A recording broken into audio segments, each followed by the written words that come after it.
Yeah. So my name's Eban. I'm an assistant professor in ag and bioengineering here at UF, an extension specialist. I focus mostly on stormwater management and water conservation.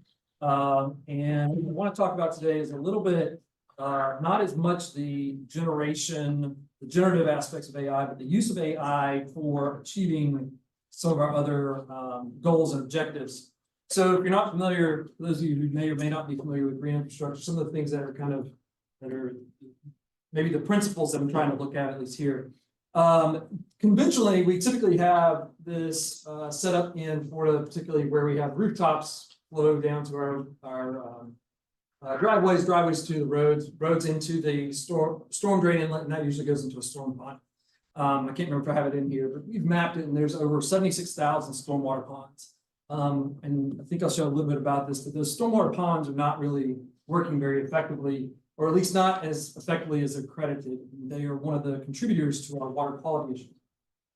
So what we're trying to see, what we're trying to have shift the development towards is this doing more of a green stormwater infrastructure approach, which is essentially trying to move the water quality, instead of having water quality in the stormwater ponds, moving that up into the landscape where green infrastructure can actually do this. When we think about what stormwater ponds are designed for, these are designed for the large storm events, hurricane size events, and capturing that volume and allowing and preventing flooding downstream for that. They get credit for water quality based on sediment basically falling out of suspension, or the assumption that nutrients are associated with sediments that fall out of suspension. Not very valid with nitrogen. But our water quality events, the water quality treatment that needs to occur is not from those really large events. It really has to come from these really small events. The afternoon thunderstorm, that's pretty small in volume, but happens on a much more frequent basis.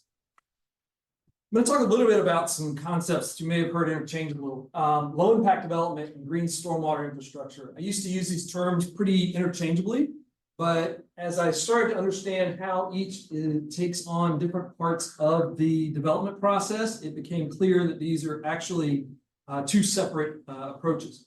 Low impact development, the objectives are essentially at the very beginning, it's sort of the design, the layout of a development, where we're looking to avoid the increase in runoff, and then secondly, to minimize that. And we do this by selecting which areas to preserve, retaining sort of that natural hydrologic features, looking for ways to disconnect impervious areas so that we're not just routing runoff from an impervious area straight into a pipe and into a pond, but it allows has the opportunity to flow onto some open space to infiltrate.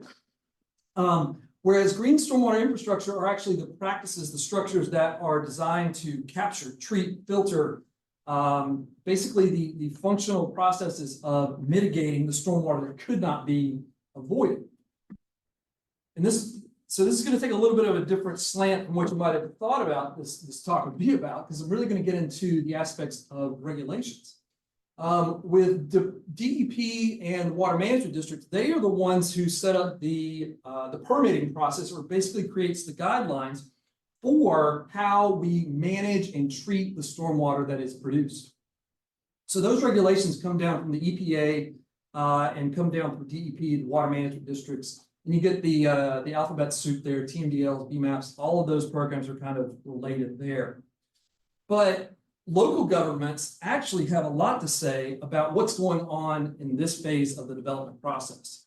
What happens as far as like the rules, the codes, and ordinances that they have dictate a lot about what you can do with open space, how much credit you get, the how much impervious area you can add, what credits you get for things. And so this is the area that I'm going to talk about a little bit today. When we think about codes and ordinances, some examples of this where codes can actually get in the way of doing better stormwater management. One of the examples is curb and gutter requirements. So if local governments require to have this curb and gutter that you see in the upper left pictures, essentially that prevents us from using swales. If you think about swales allow stormwater to run off into a channel. Water can infiltrate through that. That's a green space. Water can be filtered as it passes through that. So it provides these additional functions. But if we route it right into a stormwater inlet and into a pipe and into a pond, there's never an opportunity for that water to infiltrate. So it essentially indirectly prohibits swales, which is a type of green stormwater infrastructure. So that's one of the more explicit ways. But maybe some things that we don't think about are the things like parking requirements. If you think about sort of our commercial areas, residential codes, commercial and residential codes, we have minimum parking requirements. And so you see this area here, that's our commercial area here in Gainesville, Butler Plaza. You can see that we don't really have any principles of low impact development here where we conserve space or minimize the impervious. Just about everything is impervious here. However, we do have some implementation of green infrastructure in between these the parking stalls, okay? But these parking requirements also address or kind of pertain to what types of credit you could get for pervious parking, which is a type of green infrastructure, stormwater management. But this directly and indirectly either limits or prohibits the use of green infrastructure. So we developed a tool as part of my extension program and working with local communities to help communities audit or kind of review their codes to enable the implementation of green infrastructure and low impact development. Essentially, we wanted to provide them a tool that would help them change out their prescriptive requirements for descriptive to allow more flexibility, but also identify the explicit and implicit barriers. So we built off of, I always think it's sort of an oxymoron, but Wisconsin Sea Grant, apparently the Great Lakes count. Wisconsin Sea Grant, it kind of developed this as a precursor for what we kind of adapted and developed for Florida. So the code audit tool, and I'm getting to where AI comes in here in just a moment, so stick with me. So the code audit tool that we've kind of developed is essentially a review that has a series of questions where local governments or someone they hire can go through and basically answer these questions about their code. And it receives a score for how strong the code is. So the score goes from a 0 to 4. So if the practice and the questions are written so that if it is positive, that is more of a higher score. If it's anti or a no, that's more of a lower score. But essentially, it goes from a 0 being that the practice is explicitly prohibited. 1, the practice is basically not mentioned at all in the code, so it's silent. 2 is if you're encouraged or it's allowed. 3 is it's incentivized in some way. Maybe you get a break on your development density or something like that. And then 4 is that it's just required and there are penalties for not doing it. And so each of these questions is grouped under a series of 4 different categories that are broken up in a few different sheets. Let me show you sort of an example of some of these questions. So overall, there's somewhere around 150 odd questions. So it's pretty exhaustive. But the questions kind of start out this way. So for example, here, this is from section C, the 3rd question. Does code encourage infill and compact development to minimize urban sprawl and minimize land consumption? And so that would be given, the tips would be given, and then there's a space here to complete sort of the code references. So someone would have to review the codes and identify these sections of the code that are relevant to answering that question, document it there, and then the notes and ideas is sort of the interpretation and the analysis that would then go to assessing the score. So in this case, it got a 3 because in this case, they are allowing or incentivizing a cluster bonus. So a 3 is the score there. Another example here is shared parking allowed for multiple businesses or sites with different peak usage times. So for example, you don't have to have, if you have a business that is mostly used at night and a business that's mostly used during the day, you don't have to have double parking. You can use the same parking. You could have the amount of impervious area that's needed for parking. So we had the tip, and then in this code references, they basically, they allow it. It may be there. The code allows for this, so that only receives a score of 2. The scoring from 0 to 4 kind of helps the local government also see intuitively some ways that they could improve their score by saying, oh, we could strengthen this by offering an incentive or encouraging this or requiring. Yeah. I mean, remind me what tips are exactly. Who's writing that? Yeah, sorry. The tips is something that's there. And it's really just kind of to put in, it's in the tool itself. So the user would fill out the code references, notes, ideas, strategy, and score. The tip is there with the question to provide context for the importance. So you wrote the tips. We do, yes. So you give this to somebody and you have to fill in the code reference and the summary of their notes. Right, and then you would put in the score. We put this into a spreadsheet, so we tried to automate this as much as possible to the point necessary. So each of these is a different page. So we have questions for the comp plan, zoning, different sections here, natural resources, coastal areas, sensitive groundwater, the built environment, stormwater management. Because there's a maximum 4 points per question, the potential points there, if you divide that by 4, that gives you the number of questions. So you can do some simple math there to kind of identify how many questions for each section of the code. It's modular as well. So we wanted this to be so that local governments could kind of go through and do as little or as much as they wanted to. 150 questions where you kind of have to, for each question, really kind of go through some pretty detailed parts of the code is not a small task. So we've done some pilots with different local governments and gotten that feedback. So the CAST is the code audit spreadsheet tool. So sort of the process that they go through is they would determine whether they want to do a full audit, section of the audit, or just some individual topics, gather those, work through the questions, record those comments and score the questions. They get input from liaisons from different parts or different entities from the local government. And thinking about this, local governments, there are, if you think about the different divisions, there's a lot of times engineering, there's public works, plan review. Each of those entities probably knows a lot about some part of the code, but there's not really anyone that knows about all the code, right? So each of those liaisons tries to provide input on that as they kind of go through this process. And then they would basically go through and total up their scores and evaluate that.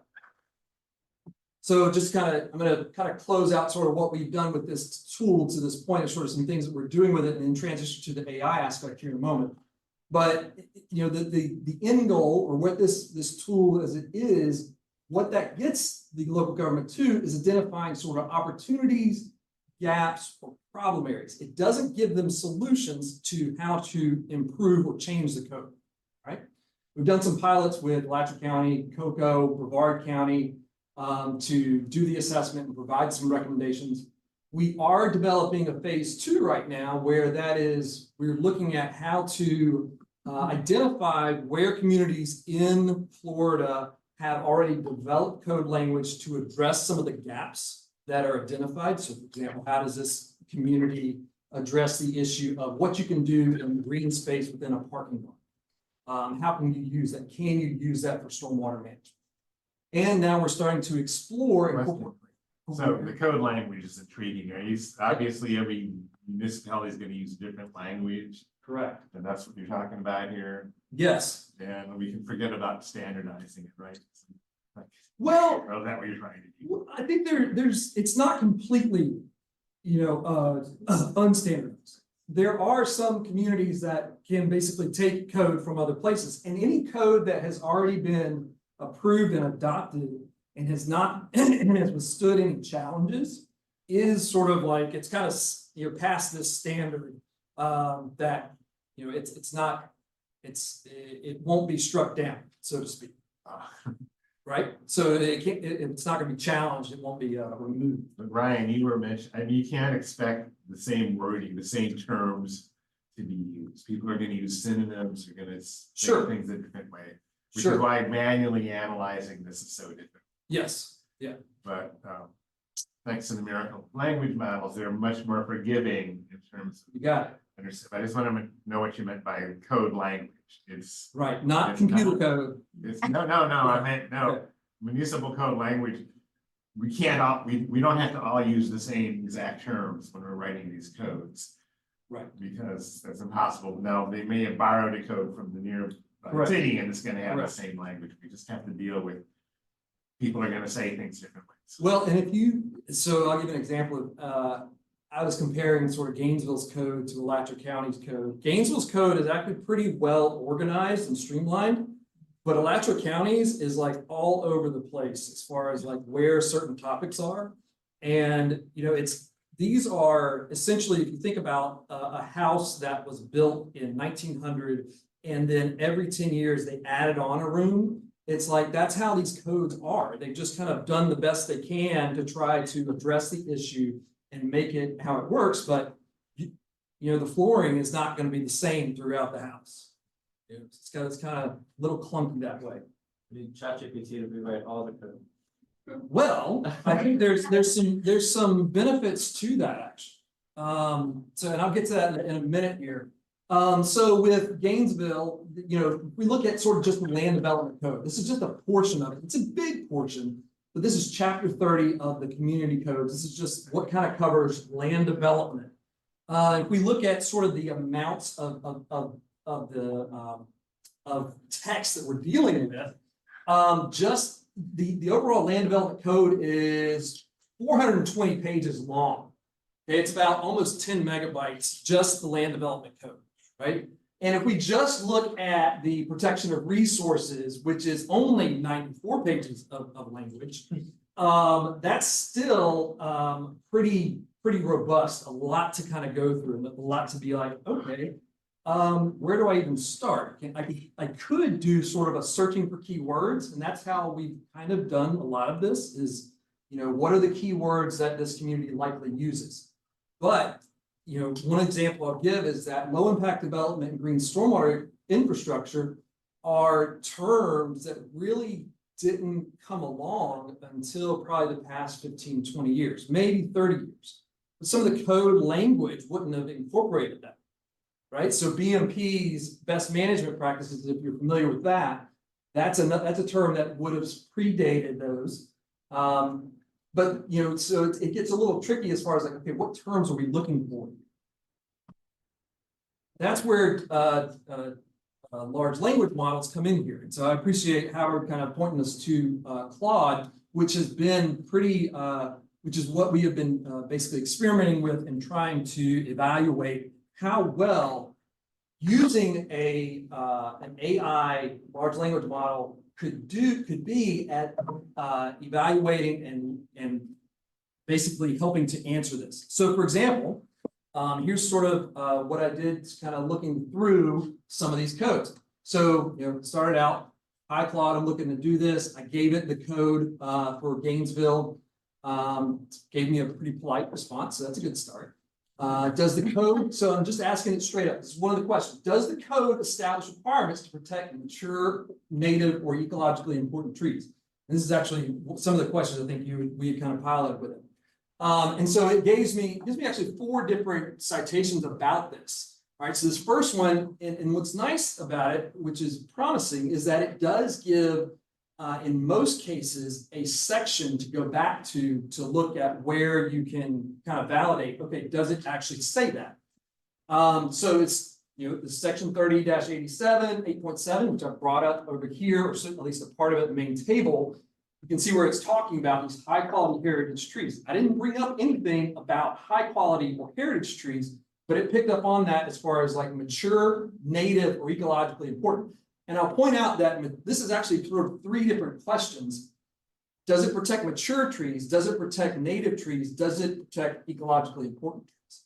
So it does kind of break this out, or sort of interprets it that it's sort of 3 here. Section 30.88, you know, requires enhanced protection barriers. I think I brought up that, yep. So we have sort of, it references these, so we're able to kind of bring this in as far as what this code language is.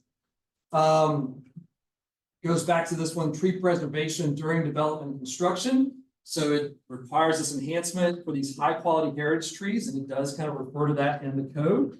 And then this last part where it's looking at the design principles and standards about what can be done with these high quality trees within that area. So in short, yes, the code establishes, sort of down here at the bottom, more protective requirements and mitigation. That's great. So that gets us, basically fills in that second box of not only the references of where the code is, but it gives us a little bit of the interpretation. Can you give me a score?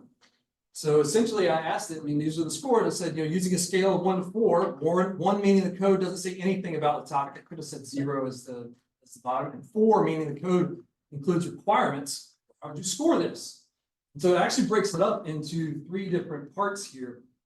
So essentially it's saying that the code includes explicit requirements to preserve. So it understands or kind of interpreted like this is the maximum, does align with that. Limiting the tree removal.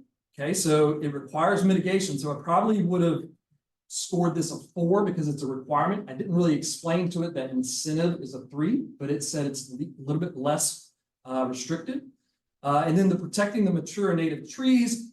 It kind of gives some examples here, sort of some references here to basically what needs to be done. But it could be stronger there is basically what it's saying. But in summary, it kind of gave it a pretty good assessment there. And you're happy with those numbers? I was pretty happy with it. I think the 4 is really what I would give this because it does have requirements. It's strong relative to what the code language could be, as far as like, well, we have an incentive for you to avoid taking down trees, or we discourage it, or we permit you to take down only a certain number of trees. But this actually requires that you protect trees and has a lot of detail with it. So I would say that's important. So doing this question, it took me basically all of 2 minutes. Whereas if you compare that to doing the audit, if there's 150 questions, we're talking about 1/10 of the time to do an audit, at least, or even less than that. So that's pretty good. So what are some possibilities and challenges moving forward? So it really could accelerate I'm sorry, go ahead. Yes. Oh, can you go back? Yeah. I'm just curious. Yeah. So let's say the code says, hey, you can't cut down such and such tree, right? How do you differentiate between 0, the practice of cutting the tree is restricted, and 4, cutting the tree is restricted because you're required to protect it? You see what? That's a good point. Yeah. So sort of a closing point that I always have is everything needs to be trusted but verified, right? So did it interpret this correctly? How do you interpret? You know what I mean? So when you're saying like, does it, you can't cut down a tree, that is a requirement basically preventing you from removing the tree. And not to cut it. And what? Yeah. Yeah, I see what you're saying. It's a requirement not to cut it. Essentially, yes. It's not a prohibition for Right. cutting. That's Right. how you would say. That's a good question, though, something to think about as far as we move through it. Just started kind of exploring this. So yeah, accelerate. It does offer sort of an objective assessment of our codes. And if we were to extend this even, beyond just the local community, maybe this goes to our state or our laws that apply to other things. There's the opportunity, and we're looking into this as well, so generating code solutions. I've talked with Thomas Hawkins, who's the new director of the Environmental Law Clinic. We were kind of talking about how this might actually be beneficial. You were talking about maybe we should have ChatGPT write our codes and revise it. There's a lot of poorly written code out there, a lot of poorly written laws. For example, let's say like all storm drains should be cleared once a month. All right, who's doing that? And it doesn't say who's responsible, right? And that's sort of bad practice to say that something must be done without having a responsibility. Size limitations, we were kind of, with a lot of these free models, particularly with Claude, there's a size limitation. I thought I'd gotten under the file size limit, but I was still over the page limit here with some of the things I was trying to do there. And then there's a question of how to validate. And so we're using some of the, I expect us to use some of the previously done audits along with professional or expert kind of input to review and validate the results from these. But above all, as I was kind of saying, trust but verify. Think about who remembers Age of Ultron? Marvel? No. Wrong audience. Sorry. That fell. I remember it. Sorry. Yeah. So anyway, he was basically I was basically using the analogy that, this is the dangers of trying to give AI too much power. Always, everything with, You don't just, put the function in there and just take whatever it gives you. There needs to be a trust but verify or a human review that takes responsibility for the answers that are there or the decisions that are made. It is not just trusting them. So that's sort of where we're at. This, if you, the QR code that takes you to the audit tool, if anybody's interested in looking at that. Yeah, I'll take any questions. Yeah. So I used to work in consulting with state and local government. Yes. And I'm curious as to whether you found much interest on behalf of local governments. I mean, are they actively looking to procure like chatbot services of this kind? Or- It's really interesting. There's a new service that actually started here in Gainesville. I think out of DCP, one of the professors, called autoreview.ai. It may have been something, it might be called VAR now or something, but essentially automating the review of design plans. And I was just talking to Pinellas County earlier this week about our audit tool. And they were saying they already had some preliminary discussions with them about doing that. Because it is such a time intensive task. Even to just provide sort of initial cursory review would probably cut like 80% of the time off of what they would need to do. Something, somewhere along that magnitude.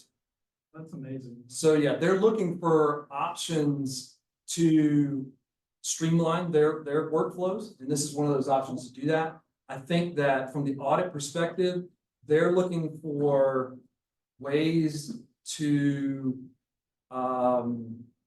address from a couple of perspectives. They need to upgrade and update their codes. They need to know, how do we go about this? What do we need to do? Where do we start? Is kind of their thing. And this at least provides sort of a roadmap for them.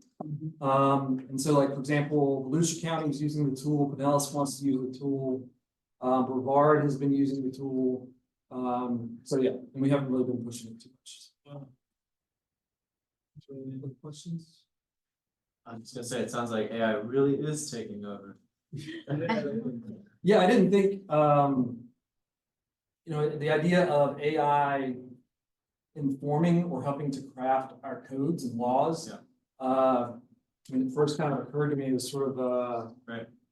huh, It makes I did sense. not expect to be in this position, yet here we are, kind of thing. I feel like you have like a vulnerability assessment where you're just like, look, your Yeah. city is, doing half of what this city's doing. Yeah. Here's your scorecard. I feel like cities around the whole US at least. Well, I like your trust and verify, but that's the point you are. What, when you first Absolutely. started talking about this a few months ago, I was totally skeptical that we would get any decent results. Now we're getting results that are way more accurate than I ever thought, but we have to put numbers on this. And I want to talk about benchmarking. Yeah. As you look through these outputs, generated output, evaluate how accurate it really is. Yep.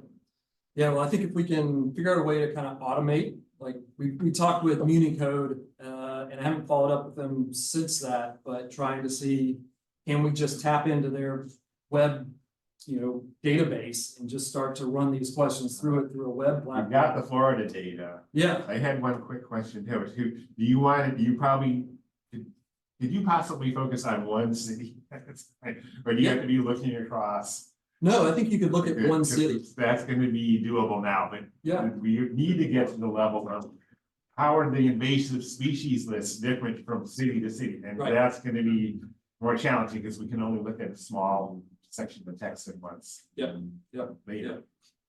Do you have one question? Yeah, I'm curious. So, your work with county or city governments. Yeah. So I know you have this sort of methodology for appraising their code. Are you also actually helping them to implement like Claude and Not have yet. them No, actually? Claude is we're just doing that internally right now. Sure. I've got a grad student that I'm gonna task with kind of, digging into this next semester essentially. So this is really just, very kind of new, starting into it.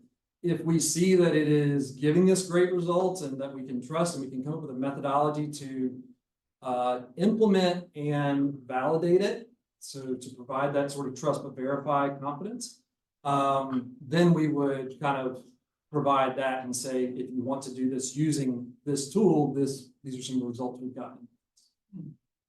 And just a follow-up question. Yep. Sorry, I'm just really interested.